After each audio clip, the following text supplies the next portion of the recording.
Video बघण्याआधीच पटापट follow करून टाका. सो हाय गाईज, मी एकता. तुम्ही तर माझे ब्लॉग बघत असाल तर इकडे कामं वगैरे आवरून झाले होते, तर मला आज थोडं झाडाची देखभाल करायची होती. तर इकडे झाडं पूर्ण छान असे क्लीन करून टाकले. त्याच्यामध्ये काही गवत वगैरे लागलं होतं आणि माती पण टाकायची होती, तर माती वगैरे टाकून घेतली. आणि माझ्या घरी एक मडकं खालीच होतं, तर त्यामध्ये मला झाड वगैरे लावायचं होतं, तर मी छान असं शोचं झाड वगैरे लावून घेतलं. दुपारच्या वेळेला बघू शकता इकडे किती छान व्ह्यू दिसत होता. त्यानंतर एक मी छोटीशी क्लिप वगैरे काढून घेतली, म्हणजे माझा व्हिडिओ वगैरे काढून घेतला.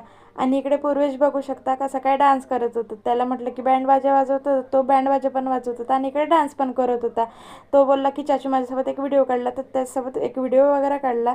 आणि इकडे माझ्या घरी चिमण्या वगैरे आणल्या होत्या ह्या नकलीवाल्या, तर ह्या बघून घेतल्या. आणि सायंकाळच्या वेळेला मला काहीतरी चटपटीत चटणी खायची होती, तर मी आज चटपटीत चटणी म्हणजे टमाट्याची चटणी करणार होती. मला ही चटणी खूप आवडते, तुम्ही पण एकदा अशी ट्राय करा.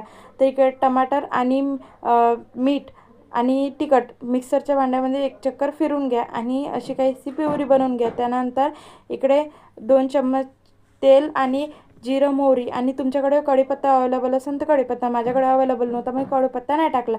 तर अशी काहीशी फोडणी देऊन द्या त्याला आणि 15 ते 20 मिनटं त्याला छोट्या पावरवर परतून घ्या.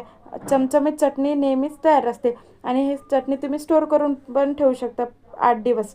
आणि अशी चटणी बनवून घेतली आणि इकडे गॅस बघा किती घाणेरडी झाली होती. त्यानंतर गॅस वगैरे छान अशी क्लीन करायला घेतली आणि चटणी बघा किती छान दिसत होती आणि चमचमीत पण बनली होती आणि टेस्टी पण बनली होती. इकडे गॅसवट्टा वगैरे क्लीन करून घेतला पूर्ण तेलाने घाणेरडा झाला होता तर. आणि इकडे असं काहीसं दिसत होतं माझं किचन. व्हिडिओ आवडला तर लाईक शेअर फॉलो करायला विसरू नका. भेटूया नंतरच्या ब्लॉगमध्ये आणि पटापट 500 फॉलोअर्स कंप्लीट करा. बाय.